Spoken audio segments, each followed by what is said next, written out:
Do you reckon a celebrity's died? Yes. Ooh. Almost definitely. Oh, no, there's just... Right. Sorry, everyone. You're not looking hard enough. In the news, the country's on fire.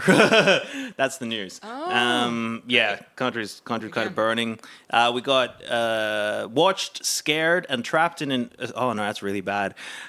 All right, Go on. folks. Go on. Is there any good news? Yeah, come on. apparently Give Is there us any some funny news? Ice hockey's really exploding in Australia. They're really excited about ice hockey. This lady's written an op-ed about postcards, you know, because there's nothing important happening. Slow down. Lana and Todd were due to get married, but instead spent the day at a bushfire shelter. Let's get married in the shelter. It'll be fun. Wait, Alana and Todd, like who? They're just two people in Victoria. Folks. Folks. Just some folks. Folks. All right. Good morning, everyone.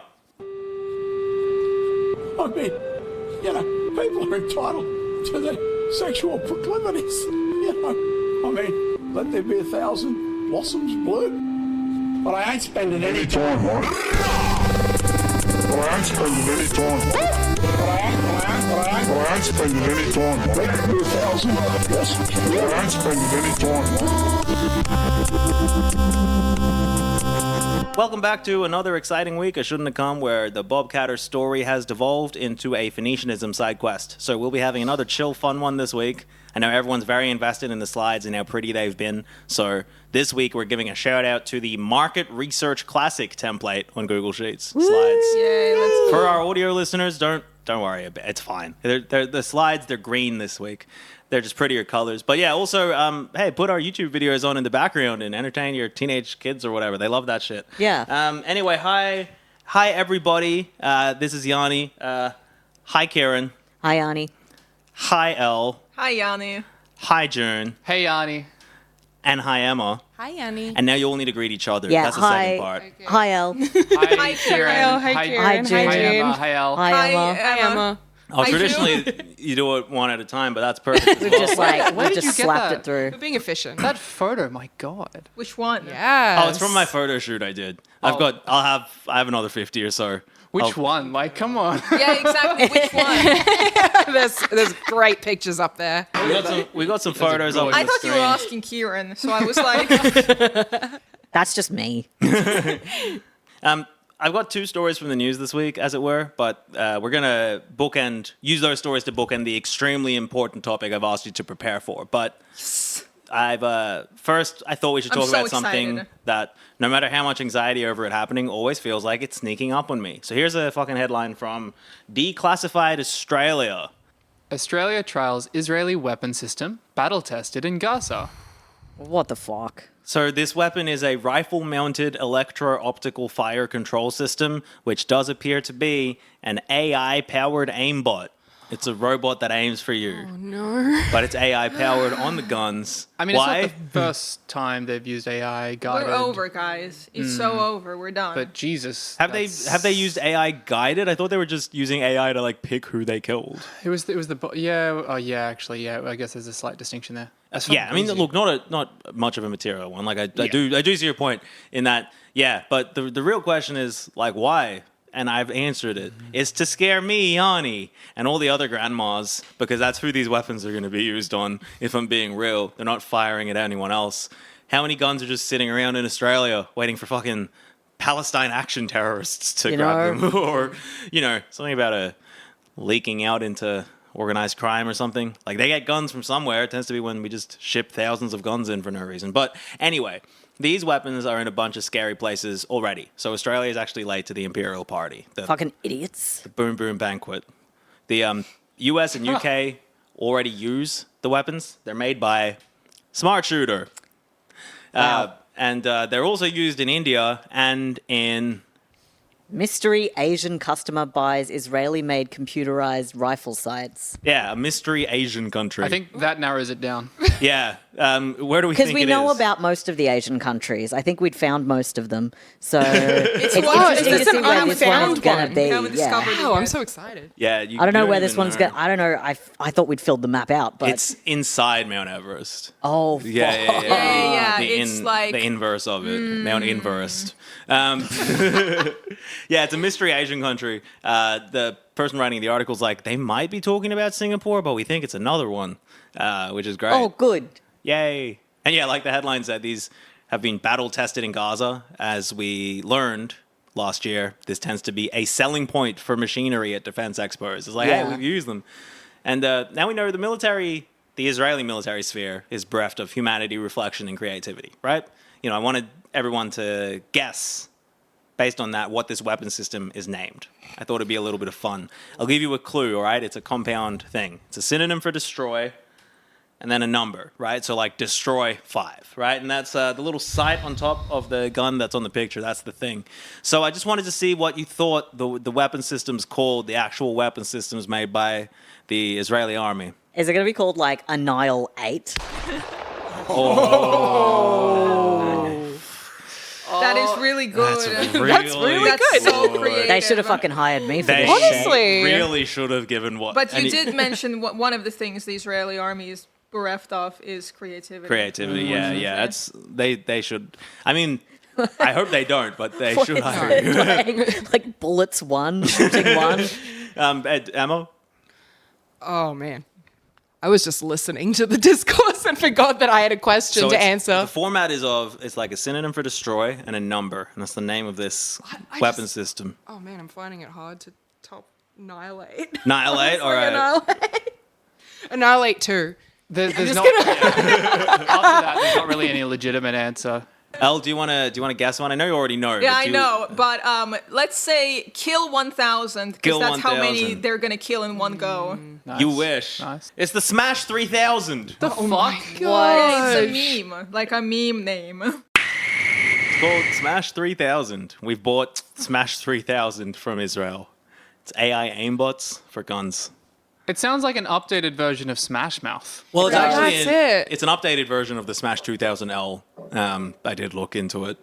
So it's actually, the full name of it is the Smash 2000L brackets 3000. Oh, there's been another one. Yeah, this is, I guess, the third generation of the Smash series.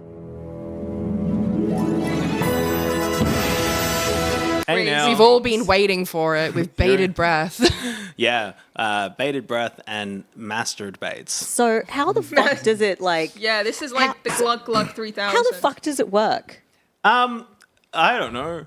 I don't know why really. I'm asking you as if you've built it, but Like, like, how the I- fuck does that Yanni work? has like intel about how it works. I like Plus looked about it your up. creation. I understand that it's like through the site, it'll be adjusting for lots of things, like how far away you're shooting and stuff, and giving you an accurate, like it uses AI to have the site adjust for wind resistance or something. It sounds like that whole thing that the army's doing, where multiple armies are doing, especially the US Army, where they're gamifying Yes. being in the army, Yes. you know, and they're just introducing the gun as another layer of that. You Another know, layer, like so you exactly. can see all your stats on the I side. think that's the thing.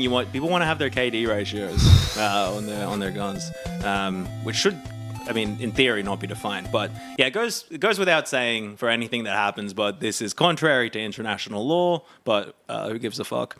This is part of a general buildup of military capability, especially in Australia's north, that was wonderfully but bleakly summarized by an article on the substack "Militarism in the Northern Territory."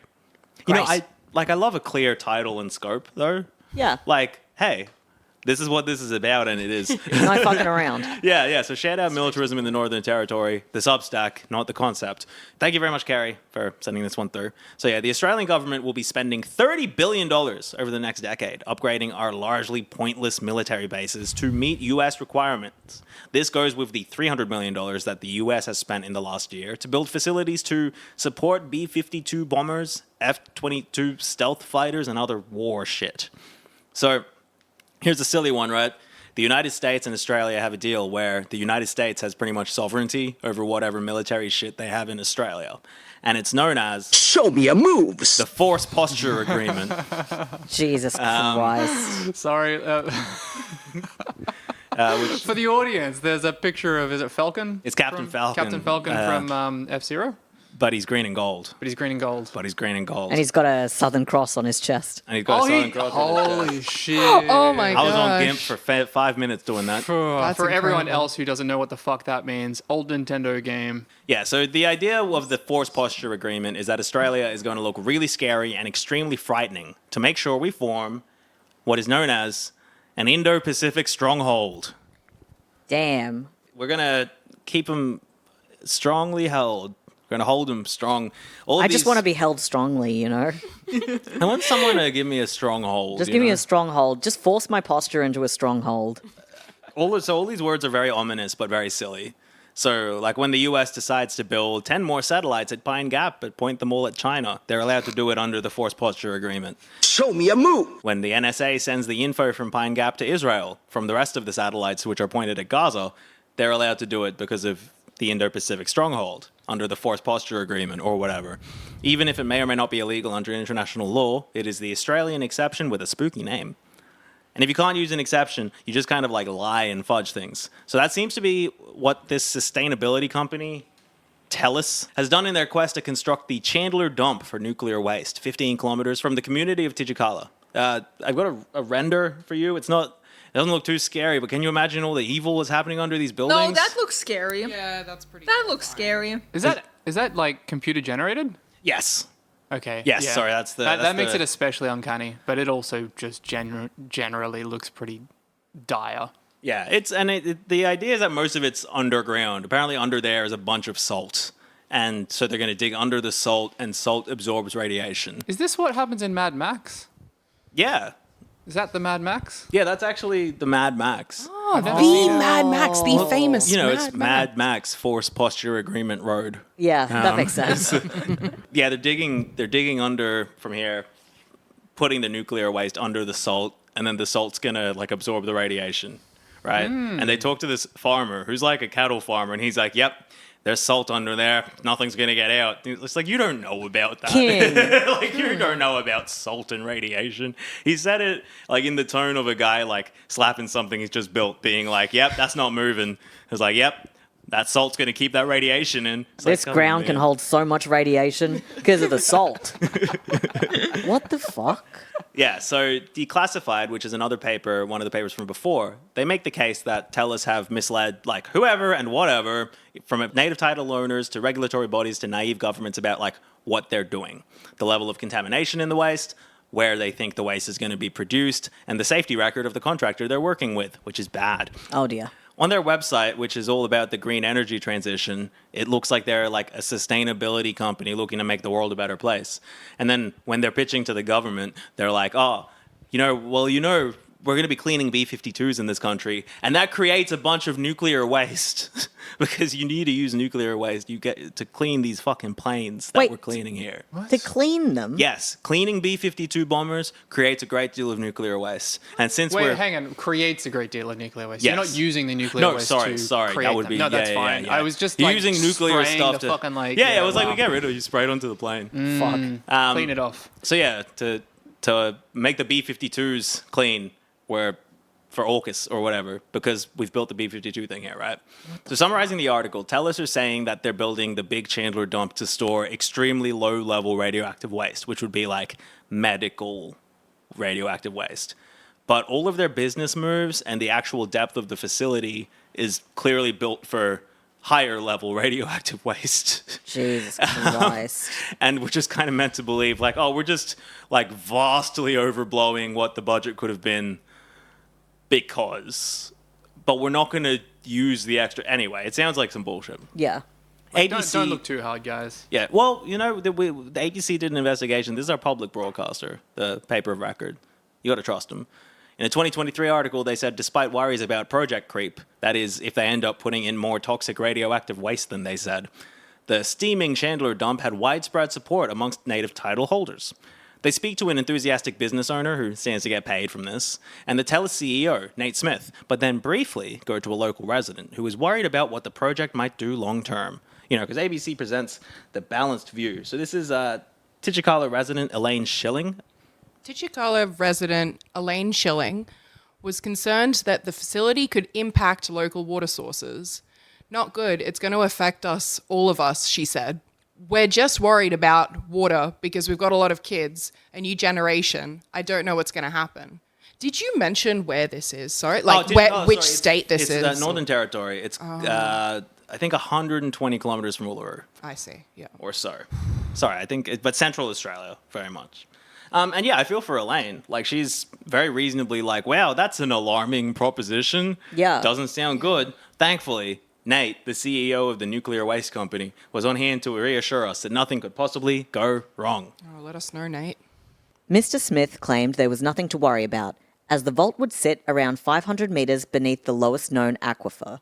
It's fine. Mr. Smith says it's fine. Mr. Smith said it's The totally CEO cool. of the nuclear waste company said it's fine. He's like, oh, I wouldn't worry about it. In like a different interview, he's like, well, it's actually really expensive to make this facility, so we are going to have to accept overseas waste to make it worth it. What? Because it's going to be 10 times more expensive than the last nuclear waste facility that we made. I also feel like Elaine's comment, like, that has to be just like one of like a whole like series Exactly. of comments. Like, that's like sure, everything she's saying is correct.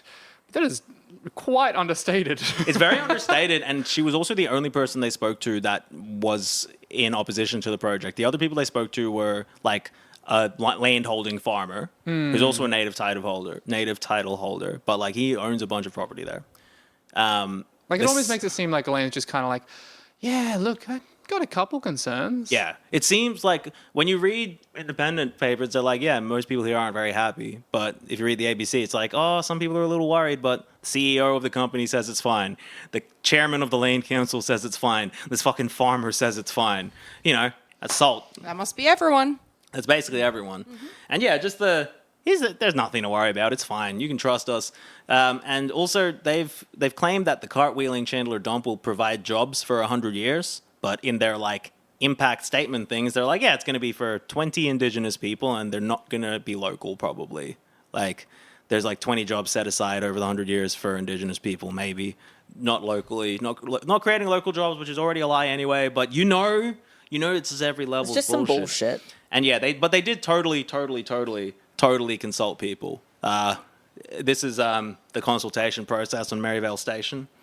As Maryvale Station is a pastoral lease, native title holders do not have veto rights, only the right to consultation. But Tellers claimed if native title holders had not given approval, the project would not have gone ahead. Well, isn't right? But that's they don't have approval as a thing that they do. They don't. That's not a legal power.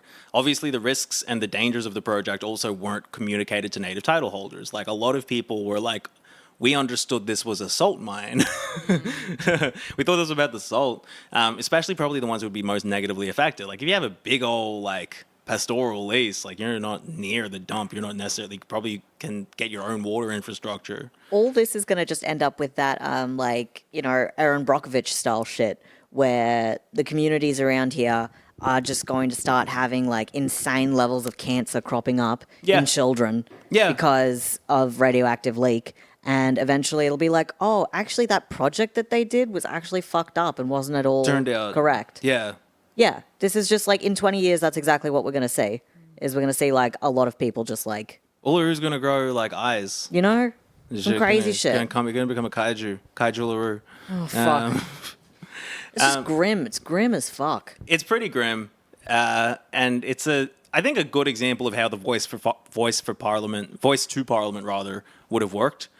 This one's from the Arid Lands Environment Centre. The native title groups can say yes or no to Indigenous land use agreements to access some benefits from the project, but they can't say no to the project and it not proceed. So what's the fucking point? Exactly. They don't have a say. It's just so you can put it on the website that we've consulted. Sure. But there's no real way to consult, and they can say all they want. It's like, virtue signaling. It's virtue signaling. They can say all they want. We would have not done it if they'd said no. We have to take Tellus's word for that. Talking about, you know, and also like the amount of money if the project goes the way they're saying is significant. Like it's a 4, 5, 6, 7, 8-fold increase for a lot of people for like residual money you'd get as part of the native title agreement. It's not probably an amount of money commiserate to the cost. However, compared to the amount of money that they're receiving from like welfare payments or whatever now, it's a great deal of money. Like people are being a combination of like coerced and misled into very approving the manipulative. project, and the project is being crept to. Because at this point, like, if they're already digging, it's like, well, we can't, like, not do it now, is the idea. It's a sunk cost or whatever. Yeah. Anyway, so, yeah, I remember some people who were disinterested about the voice to Parliament. They were like, we already have these. Like, we already have so many voices to so many places, and none of them have ever done anything. This will just be another one of those. And this is an example of, like, what that kind of is in practice. It's just there's a few more conversations that need to happen, but capital will do what it wants to do. Yeah. Anyway, military buildup in the Northern Territory. Isn't that great? You know Love that. You know, we always get news about like, oh, China fired a missile into the ocean or whatever. Well, in the 2025 edition of Exercise Talisman Sabre, the U.S. fired a bunch of Lockheed Martin missiles into the sea off the north coast. This was part of a buildup of 43,000 military boys in the Northern Territory from around the world, as well as an opportunity for the U.S. to create new stockpiles of military equipment in Australia. They're like, if we're going anyway, we may as well leave a bunch of guns there. Yay! Love that for us. They have the fucking audacity to be like, China's doing live fire drills. Like, you've got fucking 4 battalions or whatever just hanging out just near Darwin or whatever, just shooting missiles into the ocean with AI aimbots. Fucking crazy. China's intimidating us. China's evil. Anyway, look, that's probably enough of that. I hope we're all tenderized for something fun. Yay! Yeah. There's actually so a excited. really Jeez, good lighten the segue. mood. In America, Exercise Talisman Sabre is spelt differently.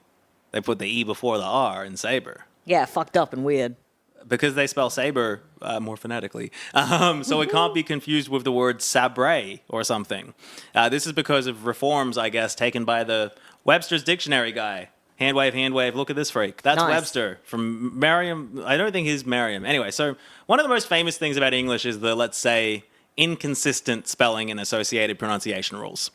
The entire idea of a spelling bee or like spelling being difficult or anything like that is characteristically, though not uniquely, English. A term used in linguistics to describe a language's phoneticness is transparency, right? So a transparent language is one where the symbols and the sounds match consistently. This symbol means this noise. Some examples that are commonly cited are most northern Indian languages, Turkish languages, Czech, and Finnish. English, by contrast, is considered opaque. Opaque languages, which also include such luminaries as French, Danish, Hebrew, and Russian, have more inconsistencies between symbols and pronunciations. So I've got a list of some languages sorted by orthographic depth from a paper published in the journal Frontiers of Human Neuroscience, along with a map from the journal Reddit that claims to purport the same thing, showing language depth, but it's for countries somehow. And you'll notice that Australia here, we've got like 2 language depths, so I imagine they're using a like indigenous language family situation going on there. But yeah, so you'll see that Finnish, Welsh, Italian, and Ladin. I don't know if you knew about Ladin. Yeah, I didn't know about it's Aetolion. Yeah, Ladino. Ladino is a Judeo-Sephardic language. I think I'm talking about a different one that's just called Ladin. No, that's Is it the same what one spoken in is. Italy? Yes. Damn. It's a Rhaeto-Romance language. I mean, maybe it's a different one. Ladin.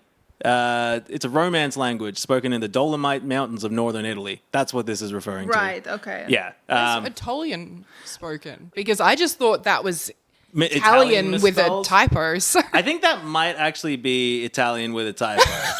Yeah, that's Italian with a typo, but Ladin is a language spoken in like northern Italy in the Dolomite Mountains, and I think it's like Ladin as opposed to like Latin. It is named after Latin, but it's very transparent orthographically. Damn. So it's symbols. And in general, languages whose symbols were encoded recently are more transparent orthographically because there's been less time for it all to drift away from when it's established. So you'll notice like a lot of the sub-Saharan African languages are considered to be very orthographically consistent. That's because for a lot of those languages, they've been like Romanized recently, put into like a different script, whether it be like Latin character script. I don't know what this map is really saying. Like I don't know about the veracity of this map. Yeah, this I map think was very odd. The chart is actually from like a journal, and yeah, you'll see like at the bottom there you've got Chinese, Arabic, Hebrew, and yeah, the orthographic opacity of those languages. It's not, something that's arranged by where you are. Like you'll notice Korean is relatively simple compared to Chinese and Japanese. But yeah, so it's just where like the symbols could be many different sounds. Or like they're not always the same sound. There's not a consistency. No Antarctica.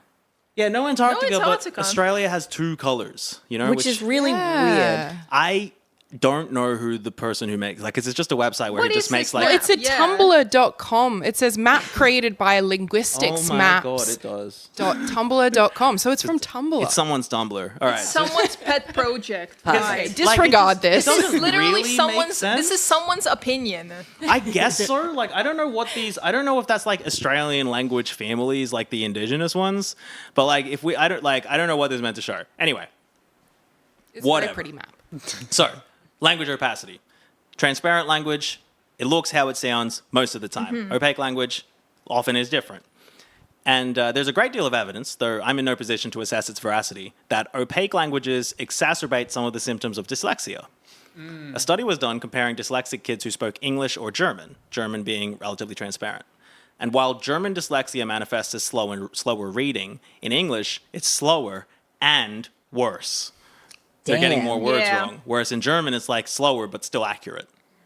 And maybe that is, like the ability to assume the sounds that letters will make Yeah. and, what they represent because it is more standard rather than being like, well, I could be I, or it could be I, or it could be like, Eh. There's a level of on-the-spot transcription. yeah. Yeah, and there's just Yeah. more Just to like- remember. Yeah. When you have like all these different vowels and stuff going on, there's just way more. Like, and funnily enough, Germany had spelling reform in 1996. If you like read old Damn. German stuff, you'll notice like the beta and the fancy S and stuff. Yeah, All of yeah. those are gone now.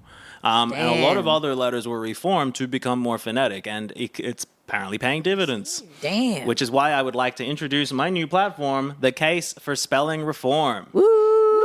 And this one, this one's for the Anglo-white kids. Don't say I didn't give you all anything. Yay. But Thanks, Yanni. immigrants are actually doing fine. Here's the NAPLAN spelling results from 2004 to 2013, sorted by whether the kid's an immigrant or not.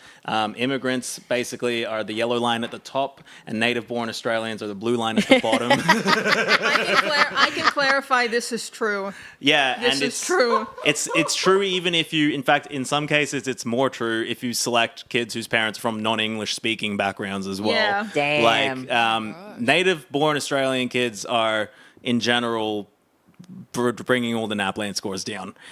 So this is So funny. This is for them. They're getting dyslexia. Yeah. Sorry, and can I it's just- making worse. My exit score for English was like leagues above everyone else, Yeah. and then the people who were like below me were also either native, like non-English speakers, or they were bilingual. Yep.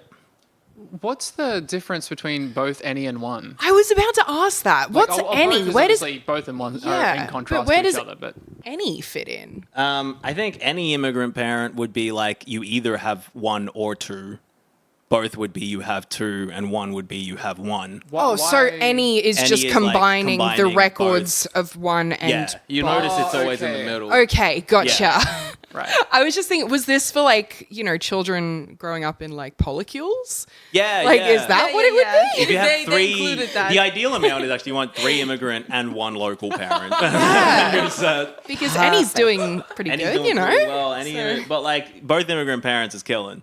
And this is my experience as well. And like this is everyone's experience. You go to any like high performance school, it's just a bunch of like Indian and Chinese and Nigerian kids. So true. Like Yeah. it's just what it is. I mean, the Sri Lankans is, let's be real. The Sri Lankans are outperforming the Indians academically. This is something that the Indian Australian community doesn't want to accept, but it's true. And they're going to continue to do so until we get on that sambal.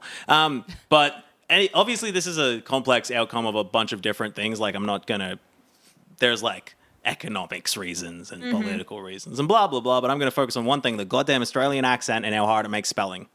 Being more correct to history, the way people speak over time has drifted extremely far away from what was intended by the original spelling. But bad accent is what I'm saying now. No, it's not your fault. Bad accent. And since accents aren't internally consistent and they often move, a successful reform in theory needs to be as simple and broad as possible. Not too many highly specific changes, but like 1 or 2 simple, highly applicable changes.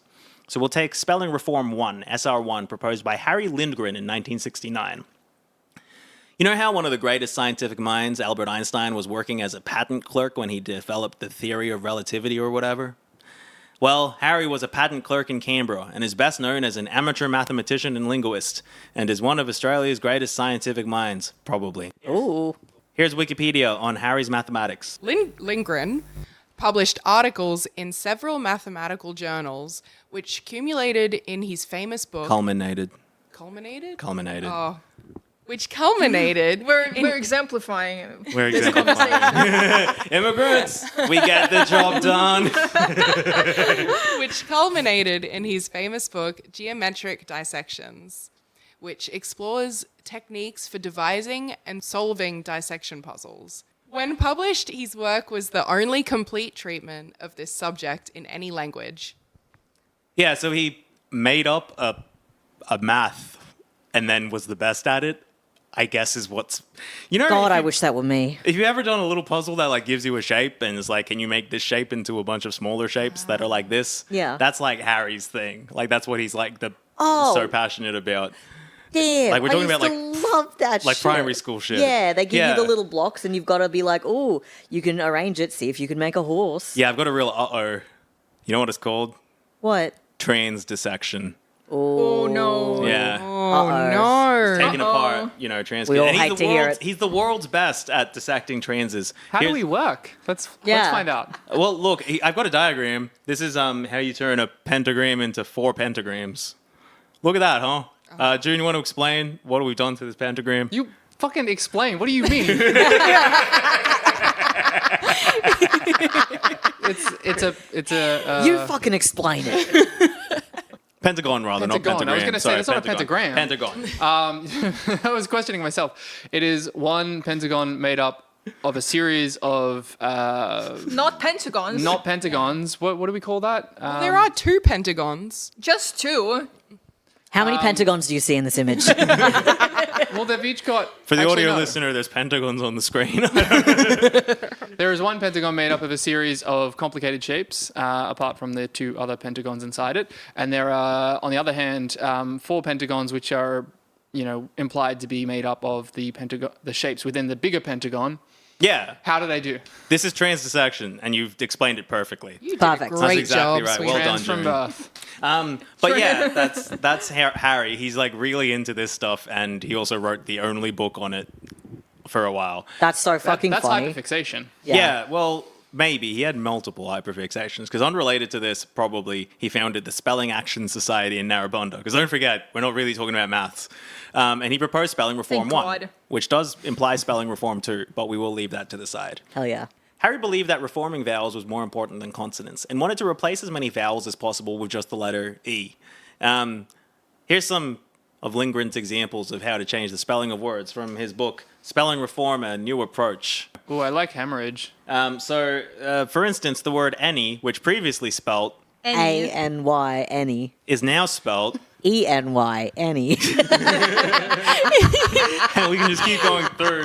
We'll leave hemorrhage for a second. Said, as in I have said this, which used to be spelt, S-A-I-D. is now spelt. S-E-D. Sad. He loves an E. He's just got That's rid his of... point. This yeah. is Spelling Reform 1. He was like, we do this, we're going to do so much good. Yeah, wow, there's so many are just the E has changed, that's it. Like, for instance, Bury, which is currently spelt. Bury. Burai, even.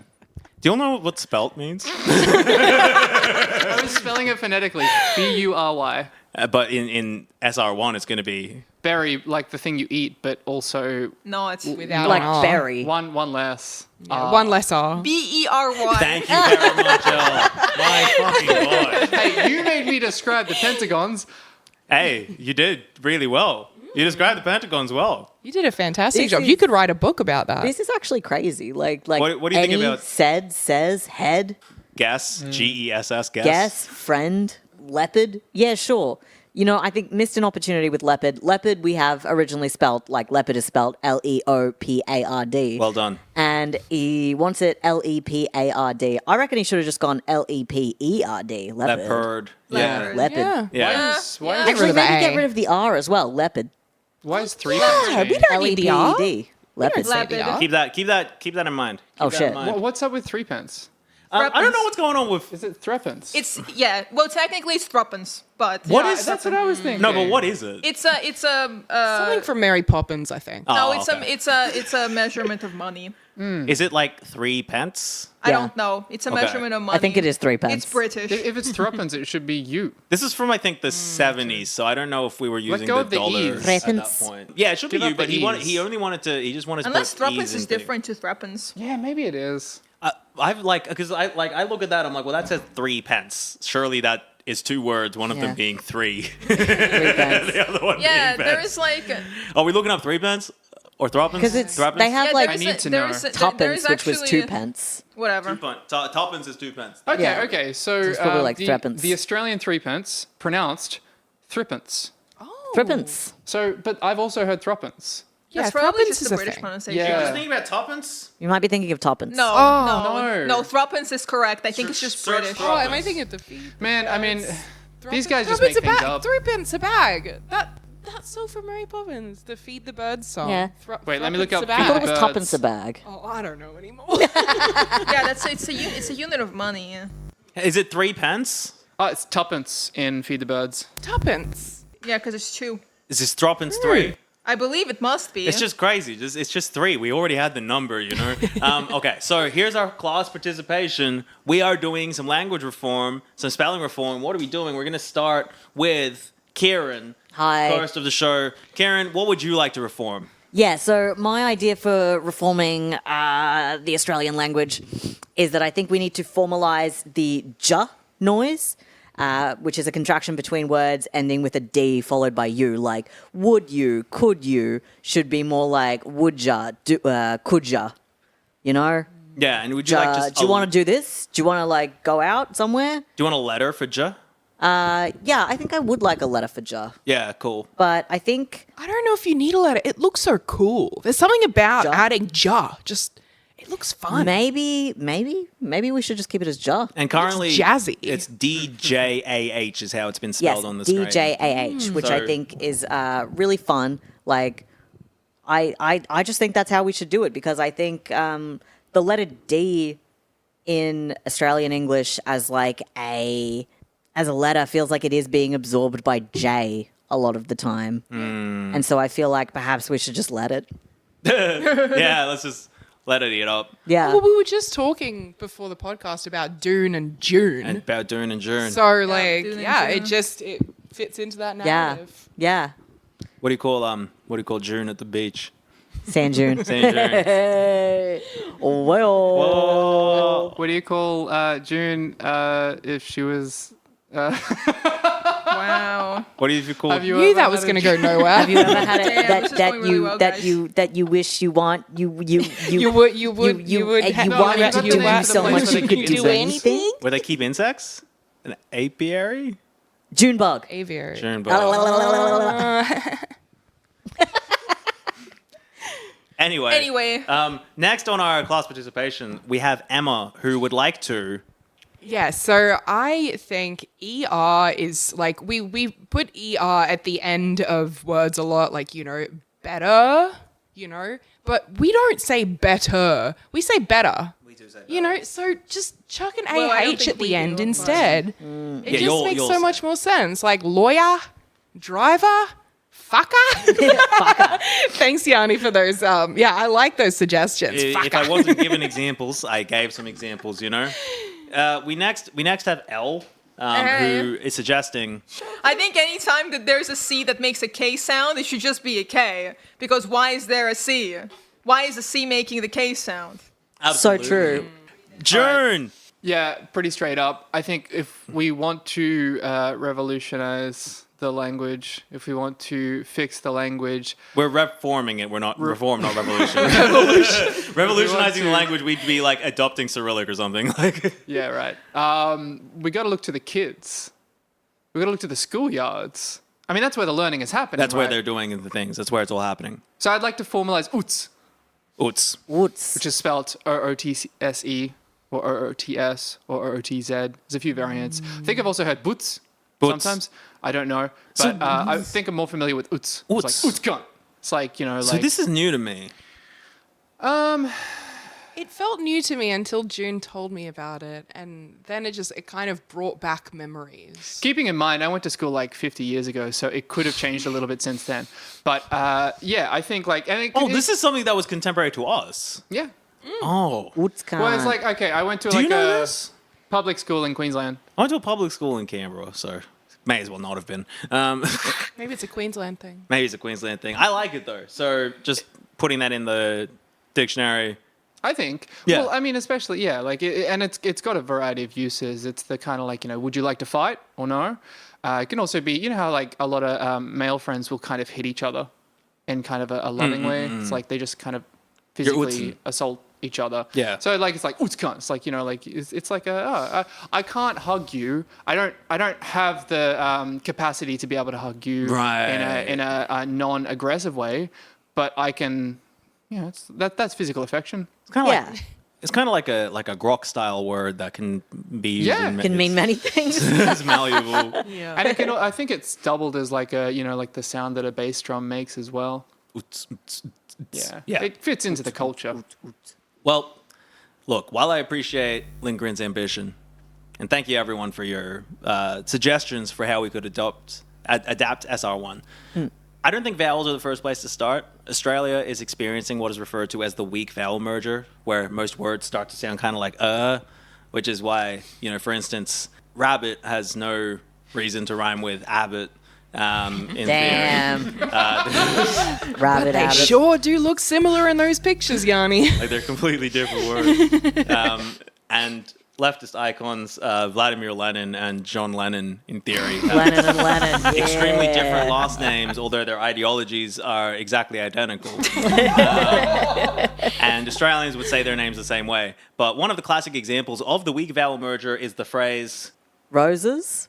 Roses. Mm. Oh, interesting. for those listening at home, Karen is talking about a person named Rosa who has a bunch of the flowers named roses. However, Roses, yeah. if they sound the same when you say them, then the weak vowel merger has taken total control of your tonsils. Everyone, roses. Roses. Roses,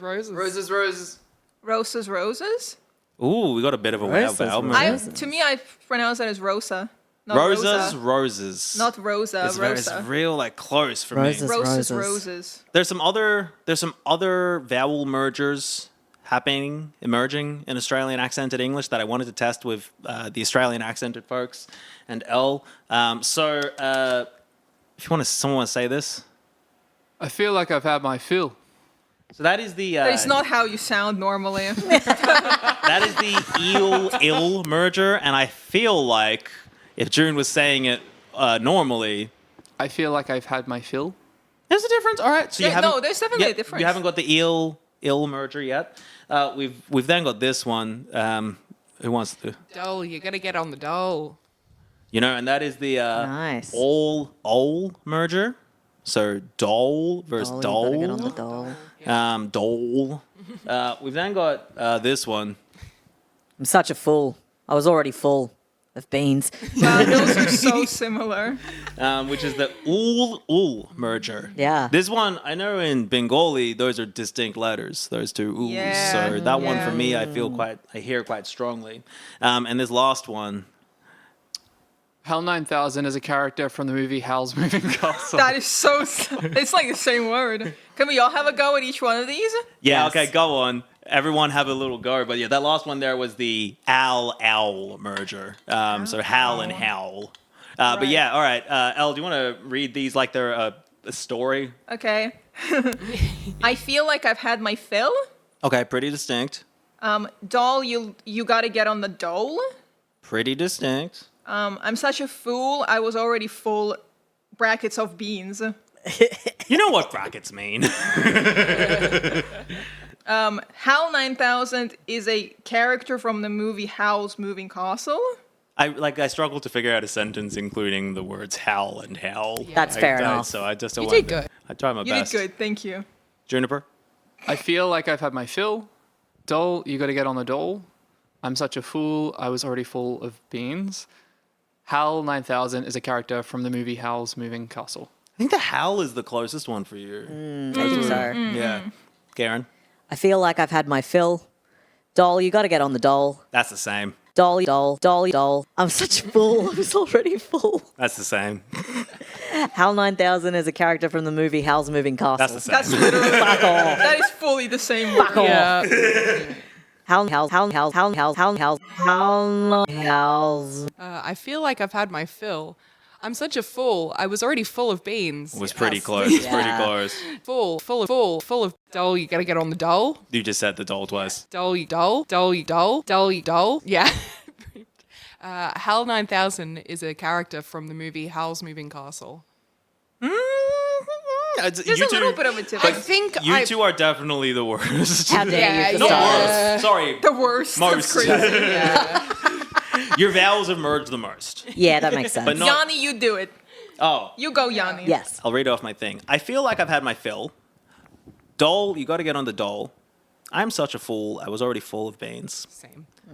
Hal 9000 is a character from the movie Hal's Moving Castle. I feel like the doll one was quite similar-ish for you. I Same feel with like fool. those words in my head are very much like they're the same. Like fool and fool.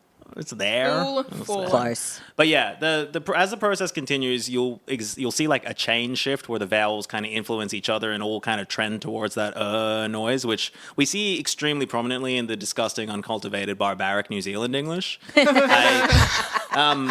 Shots fired. I found this very funny sentence on Wikipedia. If someone wants to read this one, Mo Zealand, mo problems. In New Zealand English, the vowel shift makes bat sound like bet, bet sound like bit, and bit sound like butt. For example, the number 6 is sex in New Zealand English, but 6 in Australian English. that's some international phonetic alphabet letters on Yeah, there. I got confused when I came across the upside down E. Yeah, I forgot. I was Schwa. gonna explain that It's a before, schwa. but you powered through it. So I figured it out. Yeah. And yeah, this truly is the dark side of New Zealand. He maybe The did. scariest of all. Crime, robberies, abuse, theft, and murder. No, it's theft. It's theft. Theft. Okay, hang on, wait. How it goes? Okay, so bat to bet. Do we have any A's in there? Yeah, abuse. What do we got? That was a bit E South to Africana. I. It was a bit. Oh, Crime. Don't you Oh give me no, that abuse. here we go. No, that's abuse. That is not fair. Okay, so if we're trying to reform vowels, we will be fighting against the tide of those vowels changing more, and we'd have to do it again in 20 years, right? Eventually, the vowels will be gone. Everything will just kind of be No vowels anymore, guys. and then we can just write it like a classic abjad. We won't need all these extra shit going Yeah. on. So Make an abjad, and then you can just fill in whatever vowel you think You is just the say one that consonants. works. That's usually like what a lot of Arabic dialects do. So Arabic works. They just that's why transliteration of like Egyptian Arabic is different from Levantine Arabic. you'll often because just see they like tend to put capital in- consonants because they rather tend to than- put an e like the e vowel as opposed to like an a vowel Is- for something like al. Is that what the word you said? Abjad, yeah. So Yeah, that, abjad there's is a three kinds of writing non-alphabet. system. Alphabets, where vowels and consonants are all letters. Yeah. Abjads, where vowels, Where it's basically just mostly you consonants. just write the consonants. It's mostly and then just the abugidas, where the consonants are letters. Why are you laughing? I just kept thinking, I kept hoping someone would say, "What's up, John?" And I feel like, "What's up with you?"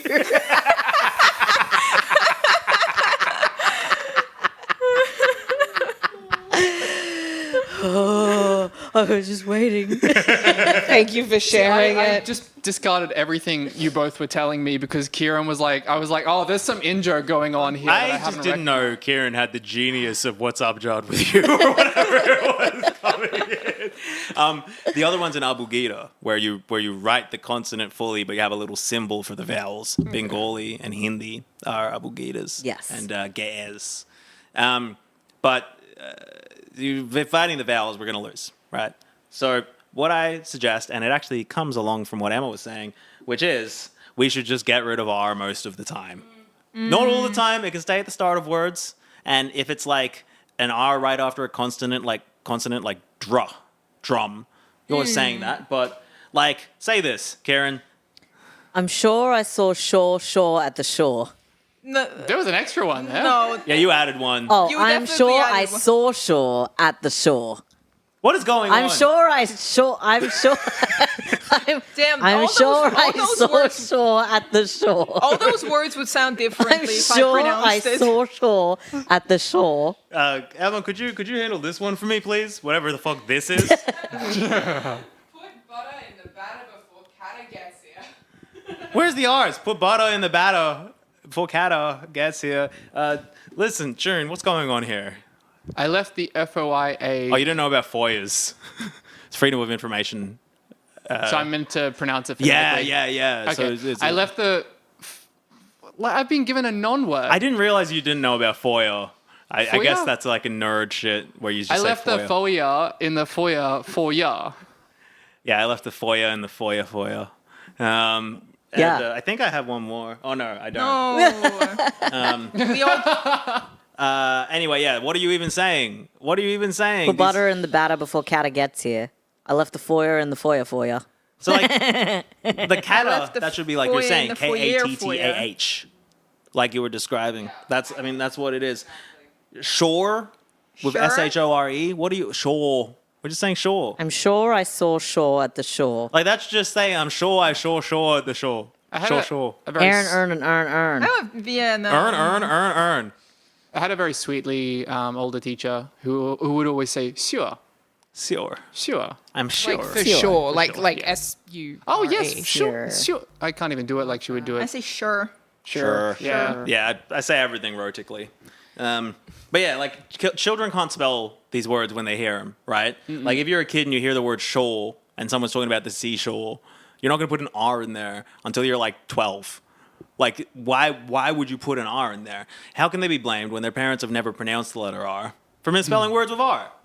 Anyway, we have to stop also telling Americans that Melbourne is pronounced like Melbourne because like that. Then they just say like Melbourne. Yeah, they make me sick In when they do their that. accent, it's pronounced Melbourne. Yeah. That's fine. It's a Yeah. different accent, but like it's Melbourne is one of the hardest R's. Wait. Go on. Most Yeah, go. strongly pronounced R's, I think, in a word, Melbourne. We almost say it. That's Melbourne. how powerful an R is. Australians are almost saying it. Melbourne. It's a deep R. It's like interesting because, for example, like my first language is Russian. The R in Melbourne is transliterated into Cyrillic. Yeah, it's a pretty name. And it's like, no, you have these Americans being like, yeah, I'm in Melbourne. And it's like, fucking, I'll throw you in the bin, Mel. Guy's like, I'm not Mel, I'm Fred. How do you pronounce Gough Whitlam correctly then? You don't need to. He's dead, so we don't need to refer to him We don't. anymore. Yeah. He's pronounced dead? I'm going to be Oh reforming. my god, he's been Exactly. pronounced dead. I am We've reforming pronounced it ancestor dead. worship next. We're banning that. I'm banning ancestor worship and the letter R. And so Nice. ancestor will also be spelt with an AH at the end. Ancestor.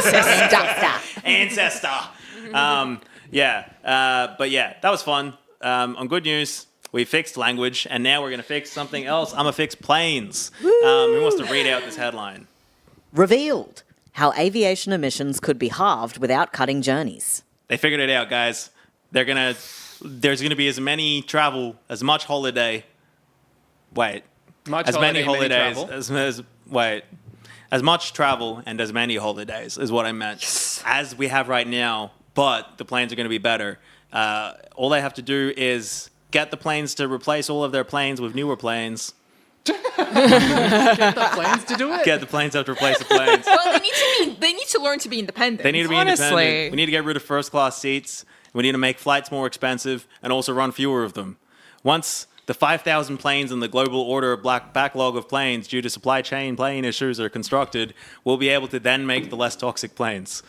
So we have to wait for 5,000 more planes to happen. It does before seem we to can- be what that article was saying. There's a backlog of 5,000 planes. How do you... Damn.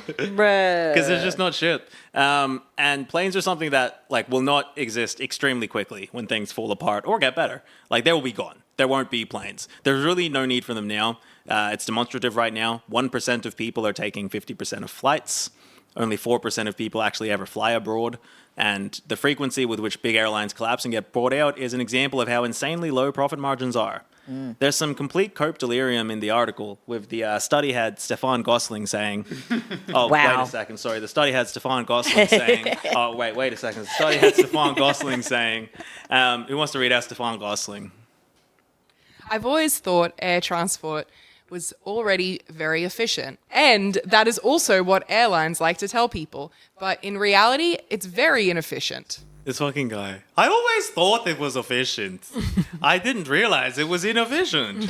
You're like, come on, man. It's Whoa. planes. Are you joking? You're from a... I'm being a bit mean to Stefan because he doesn't actually end the sentence there. He goes on to list the specific reasons why. But he's like, yeah, if planes, did all these things, then they would be efficient. And it's like, it's still... Because, right, he says the CO2 emissions could be cut in half at most if every plane did all of these steps and also a bunch of routes were cut, and it would cut CO2 emissions by half. And that's just not significant. It goes from far and away one of the least efficient modes of transport to still the least efficient mode of transport, but now comparable with cars.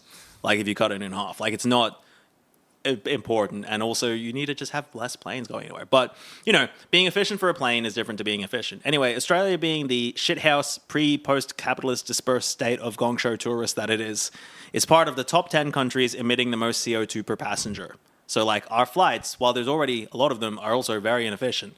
I thought we could all guess, and by we all I mean you all, could guess where Australia is on this Qatar flag-ass colored bar chart. Ooh. This is the top 10 countries with the biggest average aviation emissions. Where do you think Australia is? Are we number one? Okay, you're guessing number one? I'm going one. Gosh. I feel like it will be high because, planes are also used in this country a lot, like for tourism, for farming, and stuff like that. And just for, old rich idiots who just have way too much money and decide to buy a plane. I'm going to go between 3 and 4. I'm kind of balancing. Okay. I hope I'm Number between overdoing 3 it. and 4. 3.5. All right, three-ish. I'll go 4. I'll go Okay, 4. 4. Let's go 4. I'm going 2 just to be a little different because I feel like we're heavy hitters, but not Not the number heaviest. one. Okay. I don't know what you guys are counting. I'm going 86.5. Okay, so So 4. 4. Yeah, so in order. Okay, so from 10, we have Spain, India, the United Arab Emirates, the United Kingdom, France, Australia at 5, Oh, close. do We were better. close, Japan though. at 4, Germany at 3, China at 2, and the United States at 1. Standard. This reminds me of the rugby situation from last episode.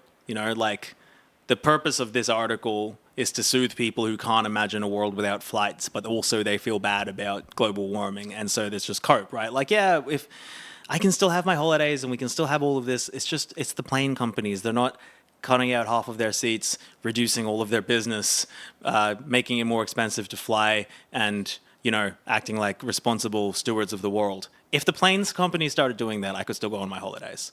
That's what that's for. But while we're here, because I love a per capita stat, and just to finish off, here's the per capita emissions, as in CO2 per person, for those countries we were talking about from flying. You'll notice that Australia is all the way at the very top. Hey, number 1. 759 kilograms. I think it's a per distance stat of CO2 emissions per person. And unless you include the UAE, in which case Australia is number 2, because the UAE is a joke. There's a bunch of planes with no one on them flying all over the place. Damn. Anyway, the country's on fire. Bye, everyone. It's been Shouldn'tacome.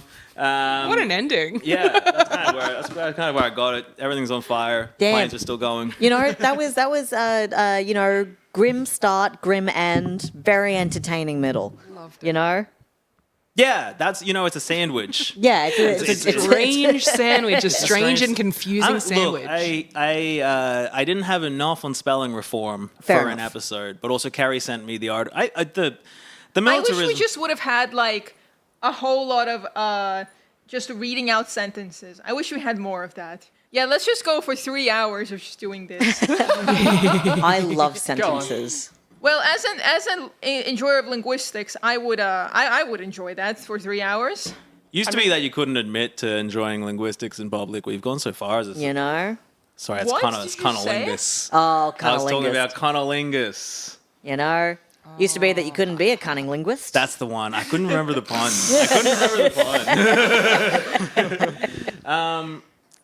Here's some vowels you can Please, say. All right, goose. just say that as a sentence.